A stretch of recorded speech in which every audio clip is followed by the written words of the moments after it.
Teatro de drama que habla de ideas que los peruanos necesitamos escuchar para despertar ideas sobre la importancia de respetar, conocer y amar nuestros orígenes, nuestra diversidad y diferentes culturas, ofrece Cavando en la Arena.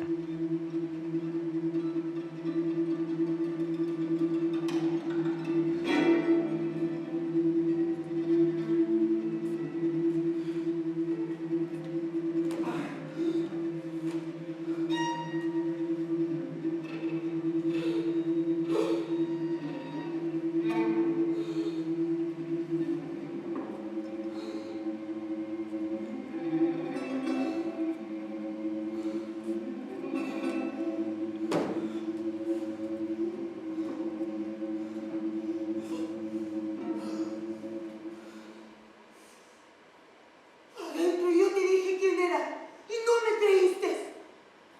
A la fuerza lo agarraste. Lo bajaste de su sitio, lo sacaste acá. No les hiciste casi. Y ahora dices que se lo vas a entregar a tu patrón. Mejor piénsalo. Es un hallazgo arqueológico, ya veremos qué hay dentro. Mucho miedo tienes, don Remigio. ¿Qué dices? ¿A qué le voy a tener miedo yo? ¿A lo que dices que esto es? ¿O a lo que dices que va a pasar? Sentado en un recinto pequeño, apoyado en una esquina, un esqueleto vestido. Lo conozco, doctor. En vida fue un oficial enemigo de la guerra del siglo pasado. ¿Y tú le pusiste esa cruz? Todo difunto merece una cruz, doctor. ¿Cómo sabes que fue un oficial? Por la gorra y el tipo de fusil. ¿Conoces el tema? Me interesa esa guerra. Algo he leído. Y se siente un silencio tan fuerte.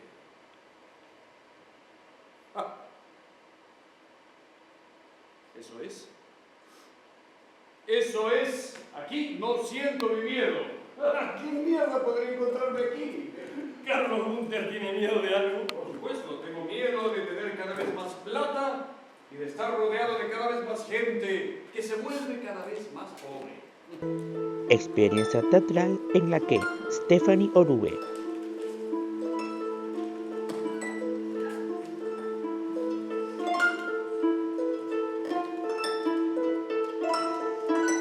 ¡Pistaco!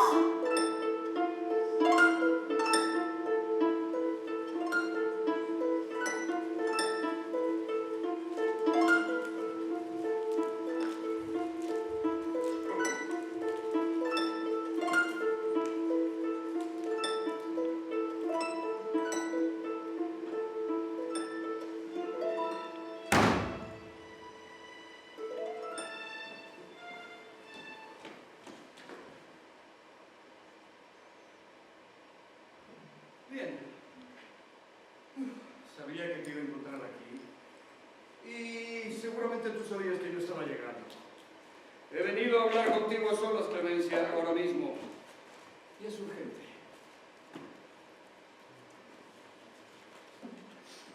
Entre todas las indias de esta tierra tan grande, ¿quieres hablar con la que más te conoce?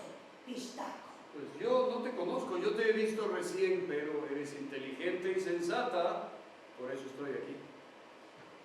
Soy la mujer que te sabe tu peor maldad. Ricardo Velázquez, Carlos Mesta, De arena que antes había ahí, ¿se acuerdan? Mira, un portalito redondo, con su muro detrás. Yo estaba sacando esa arena, doctor. Cuando comencé a oír, tipo, bajan del otro lado como queriendo pasar para acá. Dices, alguien jugando dentro de la duna, respirando arena por querer salir, eso pensé.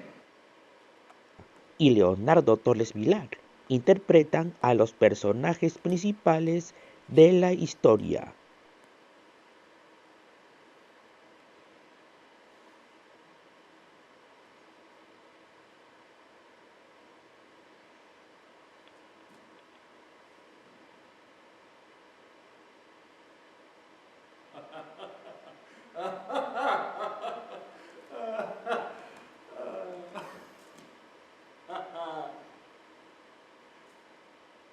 Bellísimo. maravilloso.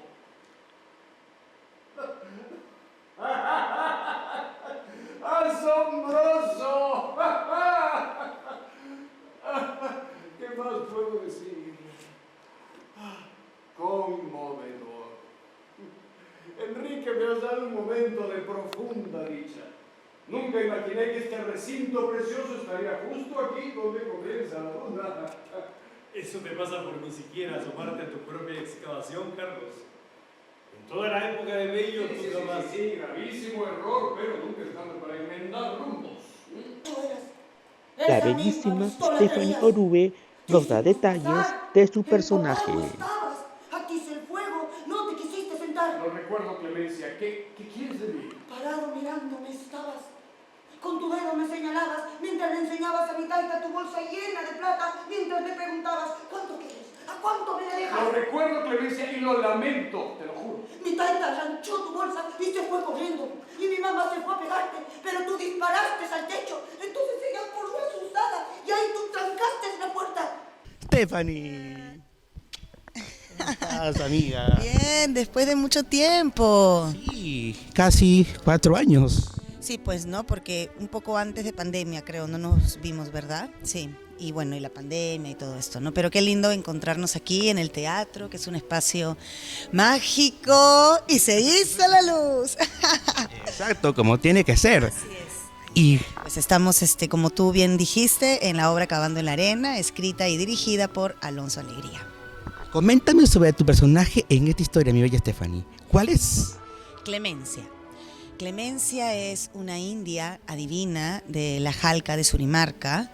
Ella ha vivido muchos años dentro del palacio del Incarri, cuidando lo que vendría a ser el eje de la obra, que es la cabeza del Incarri, ¿no? Alrededor, digamos, sobre la cual hay una leyenda, ¿no? Bueno, y digamos que esa leyenda es lo que mueve a esta obra, ¿no? Y a todos los personajes. ¿Y qué tal llevar tremendo rol en esta historia? Es un reto. Desde que Alonso me convocó, sabía que iba a ser un reto porque él me lo dijo. Y efectivamente, ¿no? Desde que recibí el texto, la forma en la que... Bueno, primero la historia del personaje de Clemencia, ¿no? La historia que me traía Alonso. Y el mismo texto, las palabras, la forma en la que Clemencia ordena sus oraciones, sus ideas, de acuerdo a las enseñanzas que ella, que su amauta le ha heredado, y gracias a la primaria, porque ella solo tiene primaria, ¿no? Entonces eso es más experiencia de vida y experiencia a través de este don que ella tiene, ¿no? De la adivinanza, ¿no? Eso.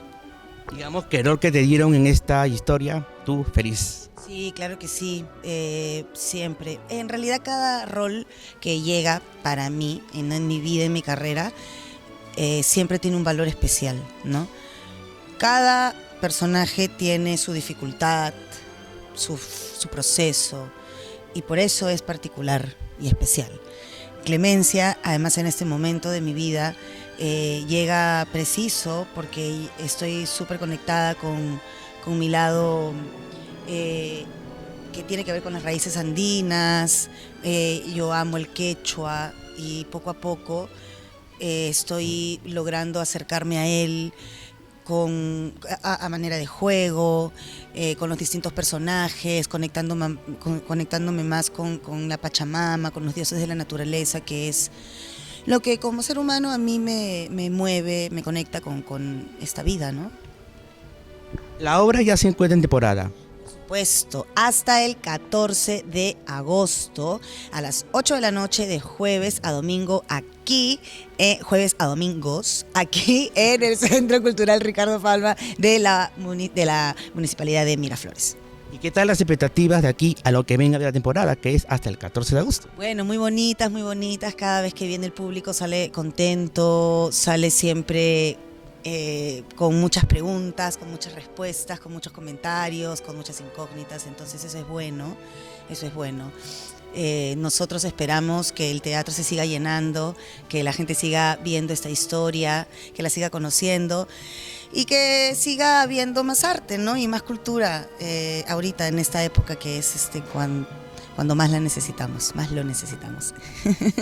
Te invito entonces a que la veas. Claro, hoy me quedo a verla. ¡Ay, qué emoción! Hoy entonces vas a ver Cavando en la Arena.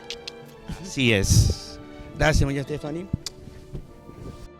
Ricardo Velázquez resalta la importancia que tiene su personaje en el tramo de la historia. Yo soy, en principio, en la historia que contamos, Cavando en la Arena, soy un huaquero y tuvimos allí algunas conversaciones con Alonso para ver si mi aspecto daba para huaquero, ¿no? Pensando que Alonso había escrito este personaje para un hombre de más edad incluso, cholo, recio, cosa que no necesariamente soy yo. Soy cholo, pero no soy recio. Entonces, ese de por sí ya fue un primer reto que tuve yo para poder asumir este personaje. Pero es tan potente la historia y las cosas que hacemos los personajes para que esta historia avance que tengo la ligera impresión de que estoy funcionando como huaquero. ¿Qué es lo que te gusta a ti de ser el vaquero en la historia? ¿Qué fue lo que te dijeron del personaje que dijiste, lo tomo? Y mira, en principio yo cuando acepto un papel en una obra, pongo muchas cosas en valor. Lo primero que pongo en valor es quién me lo pide. En este caso es Alonso Alegría, que es mi maestro de dramaturgia. Yo hace más de 30 años seguí con él, no una sino 3 veces, su famoso taller de dramaturgia, que fue para mí actor empírico, hijo de actores, formado en las tablas, sin una formación sistemática. Para mí ese taller fue el ordenamiento de mis ideas, de las ideas y de los sentires que tenía respecto al teatro. Entonces para mí Alonso es una figura importante en mi formación. Y esa fue la primera razón por la cual acepté. Nunca he trabajado en teatro con Alonso hasta hoy. Nos hemos encontrado, por supuesto, en los pasillos de todos los teatros. Yo en escena, él en butaca, o él dirigiendo y yo de espectador. Pero no habíamos tenido la oportunidad de trabajar juntos. Entonces, ese fue la primera bonificación que yo conseguía al aceptar ese trabajo, ¿no? No solo era el autor de la obra, sino también director. Entonces yo me iba a ganar con la experiencia de trabajar bajo su dirección, cosa que ha sido efectiva, real, ¿no? Lo otro es la obra. Es un texto peruano y yo soy... no es que siempre haga obras peruanas y solo haga obras peruanas, pero me siento particularmente tocado en las fibras cuando trabajamos un texto escrito por un dramaturgo peruano. Entonces, esa era otra consideración que yo tuve al momento de aceptar. Y luego la historia, que es muy potente, que habla de cosas muy fuertes y que rápidamente el público, me parece, asocia a lo que pasa en nuestro país hoy. Digo esto porque la obra está ubicada históricamente hace unos 50, 60 años, ¿no? Cuando el Perú era diferente en algunos aspectos, quizá no en los aspectos de las estructuras, de los fundamentos, ¿no? De las grandes desigualdades y diferencias que hay en nuestro país, pero sí era diferente en otros rubros, en otros aspectos. Entonces hay que considerar que esta historia, además, Alonso la llama, en el texto escrito, la llama escenas de una alucinación, ¿no? Dice, Cavando en la Arena, escenas de una alucinación.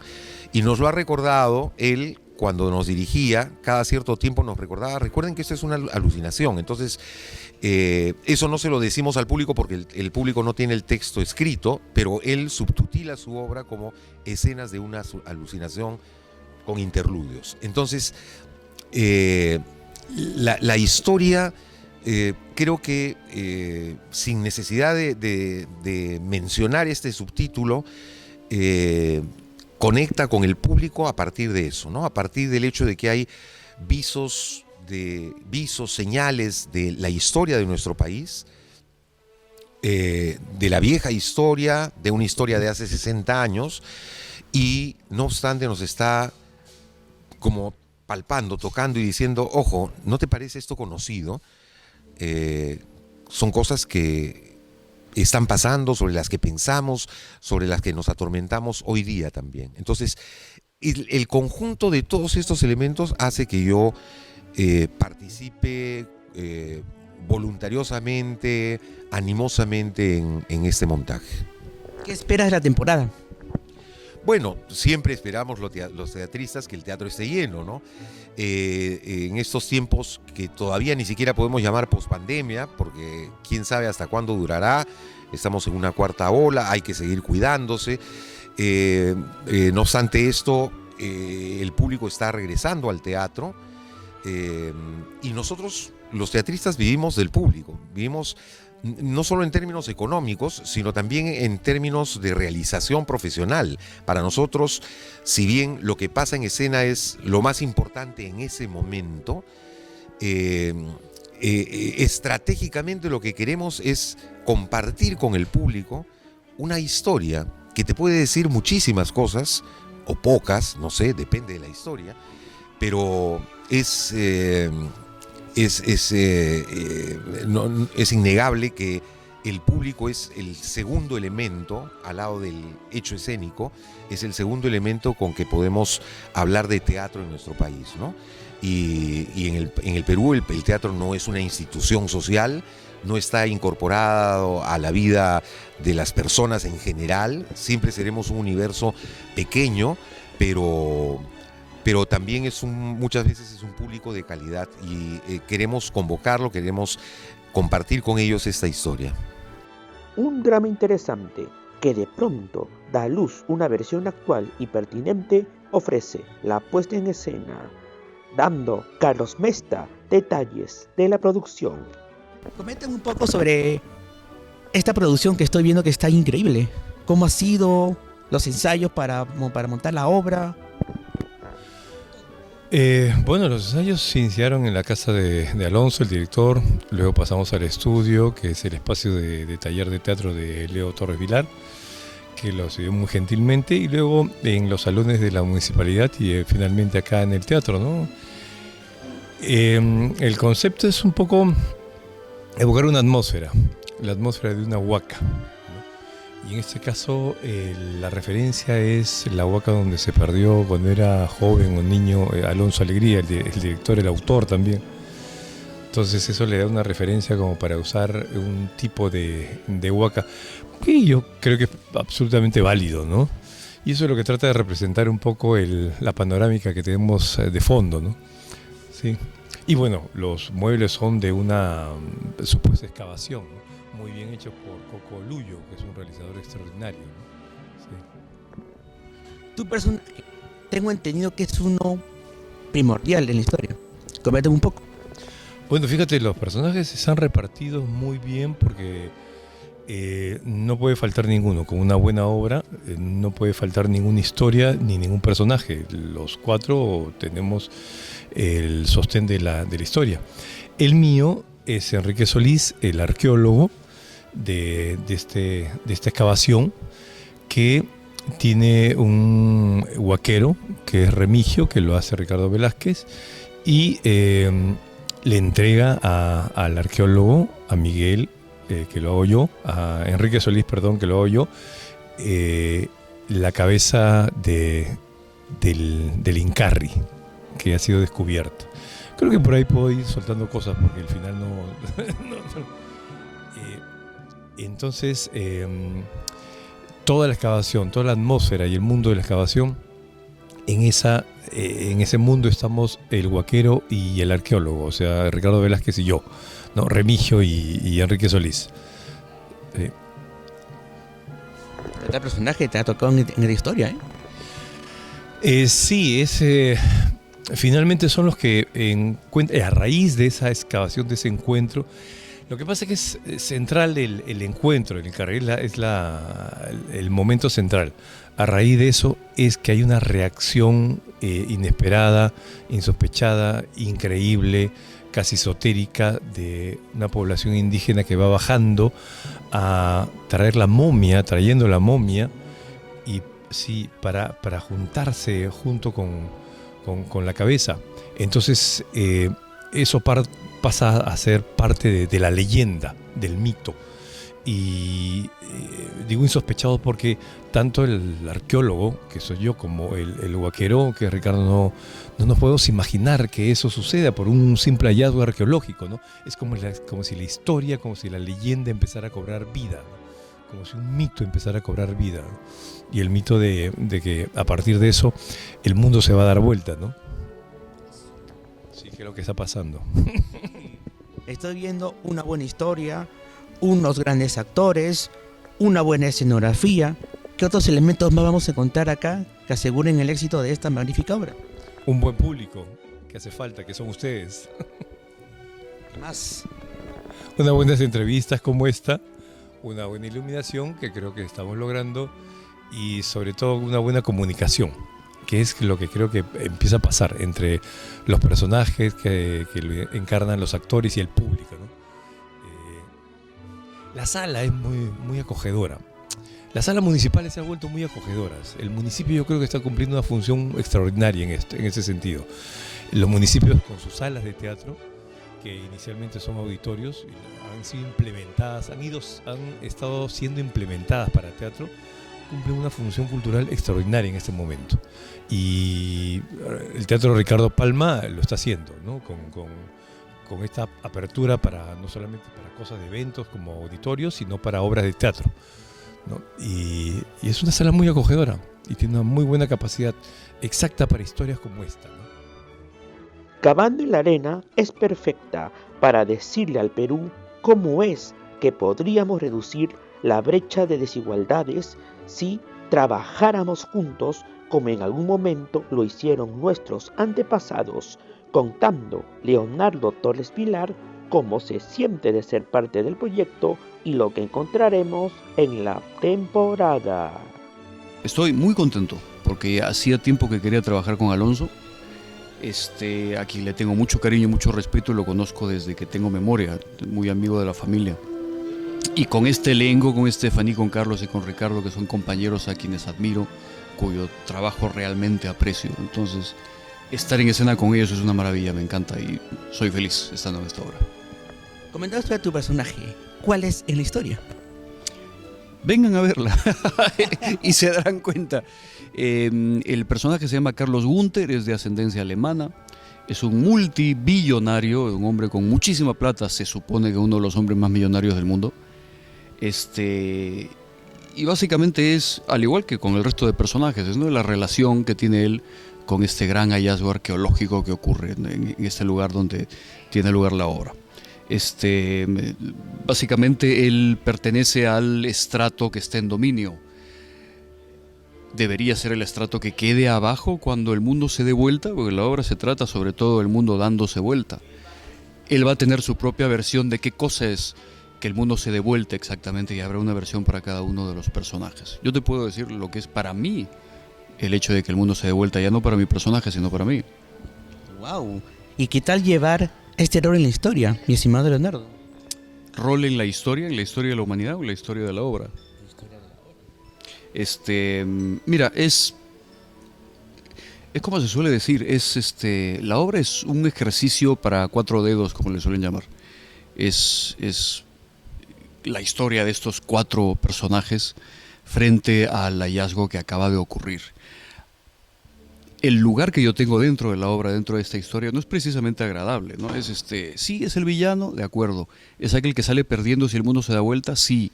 Pero también es el que entra, básicamente, a confrontar al resto de estratos. Es aquel que acusa al resto de estratos de algo, siempre. Entonces, es más necesario que el mundo se dé vuelta poniéndolo a él debajo. Es lo que concluirá alguno de los personajes. Entonces, es un rol importante, como lo son los otros 3 también. Y ustedes lo verán. No sé si se dan cuenta que estoy tratando de contar sin llegar a mucho detalle. No sé, mis compañeros han contado algo más interesante o han profundizado más en la historia. ¿Y qué tal ser el antagónico en esta oportunidad en Cavando en la Arena? No sé, siempre me ponen de antagónico casi, ¿no? Hace tiempo. He sido el héroe en algún momento. Cualquiera te dirá que ser el antagónico es una de las cosas más interesantes que hay. En todo caso, más divertidas, ¿no? Ya, ok, vamos a entrar un poquito más, ¿de acuerdo? El personaje es... A mí me gusta tomármelo como que es un pistaco. Es el pistaco. Es aquel que caza a los indios de toda edad y sexo para sacarles la grasa y comérsela, ¿ya? Figurativamente en parte, pero también literalmente. Entonces no es solamente un antagónico, sino que es además un personaje que podría ser mítico, o a lo mejor es a eso a lo que se referían cuando crearon, valga la redundancia, la creencia de los pistacos. Precisamente gente como Carlos Gunter, ¿ya? Le saca la grasa a la gente o le saca algo más a la gente. Su honor, su honra, sus posesiones. Es eso, o sea, lo que me gusta es que termina siendo un pistaco en la leyenda y en la vida real también. ¡Wow! Coméntame, ¿qué es lo que tiene Cavando en la Arena para que la gente de Escape Cultural no se la pueda perder? Es una reflexión sobre que las cosas tienen que cambiar. Eso es lo más importante. Hay muchas aristas y un montón de gente podrá sacar un montón de cosas más, pero creo que estamos viviendo en este momento en una coyuntura, en más de un sentido lamentablemente, en el que uno dice siempre las cosas tienen que cambiar. Y yo estoy de acuerdo con esto. Quitándole el sentido político, creo que en general, quitándole el sentido político que podría tener en este momento, creo que igual tienen que cambiar las cosas en cuanto a la humanidad. La humanidad probablemente está mal diseñada. Vivimos en una civilización que ha creado necesidades artificiales y que explota a la gente en base a esas necesidades. Una sociedad en todo el mundo, no solamente en nuestro país, donde servicios básicos están en manos de negocios, y en general donde el ser humano en lo último que piensa es en los demás. Únicamente piensa uno, en beneficiarse uno, en lograr cosas uno, en ganar a costa de la pérdida de los demás. En la sensación de apocalipsis que puede tener la obra, que es una de las partes que más me gusta, es quizá el apocalipsis con que mucha gente sueña que ocurra algo importante en el mundo y que las cosas cambien y que el mundo se ponga cabeza abajo, que el mundo se dé vuelta y que todo sea distinto de como está siendo hasta ahora. Porque si sigue siendo de la manera como está hasta ahora, como es hasta ahora, vamos hacia la extinción moral y física también. Las cosas tienen que cambiar, el mundo tiene que darse vuelta. Y en noticias de último minuto se reporta que un huaquero en el norte del Perú habría encontrado un fardo que contendría nada menos que la cabeza vaciada en oro del mítico Incarri. El mito dice que una vez que la cabeza se una a su cuerpo, el mundo se dará vuelta. Adentro yo te dije quién era y no me creíste. El Incarri es mi mito favorito, conozco todas sus versiones. Pero tú ya estarás bien muerto cuando los peces empiecen a mordisquearte. Y ahora dices que se lo vas a entregar a tu patrón Misty. He hablado mucho con especialistas y he leído todo lo que hay sobre el tema. Todo he leído. Al mundo no lo va a dar vuelta ningún Incarri. La gente le va a dar vuelta. ¿Por qué? Porque ya es hora, carajo. Hace siglos que es hora. La gente le va a dar vuelta.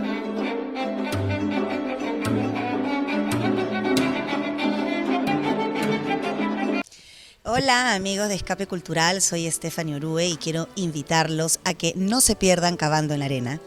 Vamos a estar hasta el 15 de agosto en el Centro Cultural Ricardo Palma, de jueves a domingo a las 8 de la noche. Ha sido un gusto para mí ser entrevistado y que ustedes puedan ver esta entrevista. Los invitamos muy gentilmente de jueves a domingo, todo julio y parte de agosto hasta el 14 de agosto, de jueves a domingo a las 8 de la noche en el Teatro Ricardo Palma, para ver Cavando en la Arena, de Alonso Alegría. No solamente porque es una obra que hemos hecho con mucho amor y es una obra peruana de Alonso Alegría, sino porque además habla de algo muy importante. ¿Queremos cambiar o queremos que las cosas sigan así como son? Creo que esa es la reflexión que deberían llevarse. Yo no creo que la obra proponga ninguna solución, pero propone el cuestionamiento y te hace recordar que si las cosas tienen que cambiar, es la gente la que tiene que hacer que cambien. Así que nada, vengan a verlo. La obra es entretenida, es intrigante, la van a pasar bien y además van a llevarse esta reflexión importante.